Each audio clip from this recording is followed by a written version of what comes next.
అదే RTV app వార్తల్ని క్షణాల్లో చదివే అవకాశం ఉంటుంది. ఒక న్యూస్ పేపర్, ఒక టెలివిజన్ ఛానల్ మీ చేతుల్లో ఎప్పుడూ ఉంటాయి.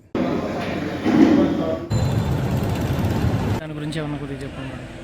కొంచెం ఎలక్షన్లు కానివ్వండి, అప్పుడే మనము ఊహించుకుంటూ ముందుకు పోదాం. ఎవరైతారు ఏం కథ అనేది ప్రజలు నిర్ణయిస్తారు. మేము ఎంతసేపు ఉన్నా ఆ రోజు అభివృద్ధి, ఈ రోజు కూడా అభివృద్ధి. మాకు ఎటువంటి వ్యాపారాలు లేవు.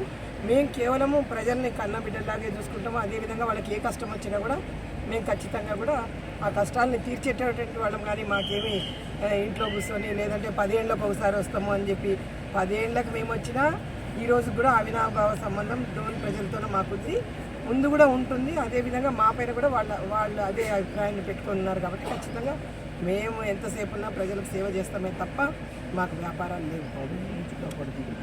మేడం మంత్రి వచ్చేసి ఏమంటున్నాడంటే మీరు గెలిపేమో కానీ ఫస్ట్ ప్రతిపక్షం వాళ్ళు ఏం చేయదలుచుకున్నారు ప్రజలు అంటారు, ఏం చేయదలుచుకున్నారు? ప్రతిపక్షం వాళ్ళు ఏం మేమేమన్నా ఇప్పుడు గవర్నమెంట్ ఉందాయా మేము చెప్పడానికి? గవర్నమెంట్ వచ్చినాక అప్పుడు జబర్దస్తికి చెప్తాం. మేము కూడా ఏది కావాలంటే అది చేస్తాము. ముందు ప్రజలకు కావాల్సినటువంటి కనీస అవసరాలు ఏమున్నాయో అవన్నిటి కూడా చేస్తాం. ఆ రోజుల్లో నీళ్ళు ఇచ్చినాము, ఈ రోజుల్లో కూడా ఇంకా అంటే టౌన్ పెరిగిపోయింది. టౌన్ అనే కాదు, గ్రామాలు కూడా పెరిగిపోయినాయి, కుటుంబాలు ఎక్కువైపోయినాయి. వాళ్ళందరికీ కూడా నీటి సౌకర్యం లేక విలవిలలాడిపోతున్నారు. ఇప్పుడు ఎండాకాలంలో అసలు అదేవిధంగా ప్రతి ఒక్కటి కూడా రేపు మేము ప్రజల గురించి ఆలోచించి ఏ పని కావాలో అక్కడ ఏదైతే వాళ్ళకి అవసరమో ఆ పనులు చేసేటందుకు మేము ముందుంటాం. మేము ఎప్పుడూ వెనక ఉండము. ఇదైనా కూడా ప్రజలకు కావాల్సినటువంటి సౌకర్యాలు చేసేటందుకు ముందుంటాం. మంత్రి బుగ్గన్న మీరు అందరికీ ఫోన్లు చేసి భయపడిస్తారని చెప్తున్నారు మేడం, దీని మీద మీ స్పందన? అవును కదా, నేను భయపడిస్తున్నా. మరి తీయమని చెప్పు రికార్డులు. నువ్వు ఫోన్ ట్యాపింగ్ చేసి నా ఫోన్ ట్యాపింగ్ నేను స్వచ్ఛందంగా వాళ్ళని అడుగుతున్నాను.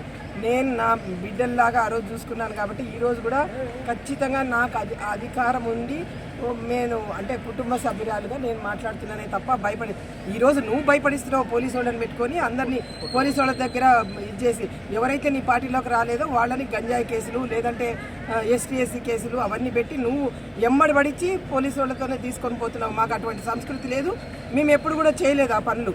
ఎందుకంటే ఈరోజు చేస్తున్నటువంటి పని నువ్వు మంచి పని అనుకుంటున్నావా అంటే అసలు ఈరోజు ఒక్కసారి యువతను చూడిపో.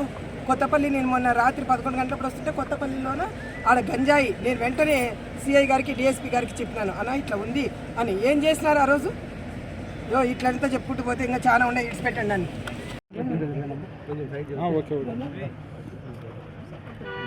మీరే ఓకే ఈ నియోజకవర్గం గురించి మాట్లాడండి మేడం. మేడం మొన్న వైసీపీ నామినేషన్ రాలేదు, ఎవరి గురించి నేను మాట్లాడదలుచుకోలేదు. ఎందుకంటే ఎవరి విజ్ఞతకి వాళ్ళకు వదిలిపెట్టేస్తాను. ఎందుకంటే మేము ఎంతసేపు ఉన్నా కూడా మంచి మనసుతో మమ్మల్ని ప్రజలు ఆశీర్వదిస్తున్నారు. వాళ్ళని మేము మభ్యపెట్టదలుచుకోలేదు, నొప్పించదలుచుకోలేదు. వాళ్ళకి రెస్ట్రిక్షన్లో పాపం మాట్లాడుతున్నారు, మాట్లాడలేదు. రేపు మాట్లాడేది మిగిలిపోతాయి అంతే తప్ప ఒకటి గురించి మేము కామెంట్ చేయలేదు. మాకు అనవసరం ఉంది. గ్రామాలలో ప్రచారం జరుగుతున్నాం, మీకు ఎటువంటి స్పందన ఉంది? గ్రామాల్లో ప్రచారం పోతున్నాను నేను, పాత సుజాతమ్మను అని వాళ్ళు నన్ను ఆశీర్వదిస్తున్నారు. అదేవిధంగా కూడా వాళ్ళు నన్ను చూపిస్తున్నారు. ఖచ్చితంగా ఆ ప్రేమ ఆప్యాయత అనేది కూడా నా పట్ల వాళ్ళు చూపిస్తున్నారు. మంత్రి మంచిదే కదయ్యా. ఎవరి హ్యాట్రిక్ అనేది ప్రజలు నిర్ణయిస్తారు, నువ్వు చెప్పేది కాదు. ఎందుకంటే ప్రజలు ఓటర్లు ఎవరికి నచ్చితే వాళ్ళకి ఓటు వేసుకుంటారు. అంతేగాని హ్యాట్రిక్ ఎవరికి ఆ దేవుడు ఎవరు రాత రాసింటే వాళ్ళకి హ్యాట్రిక్ అనేది వస్తుంది. మరిన్ని వీడియోస్ కోసం ఛానల్ ని సబ్స్క్రైబ్ చేయండి, లేటెస్ట్ అప్డేట్స్ కోసం వాట్సాప్ ఛానల్ ని ఫాలో చేయండి అండ్ లింక్ డిస్క్రిప్షన్ లో ఉంది.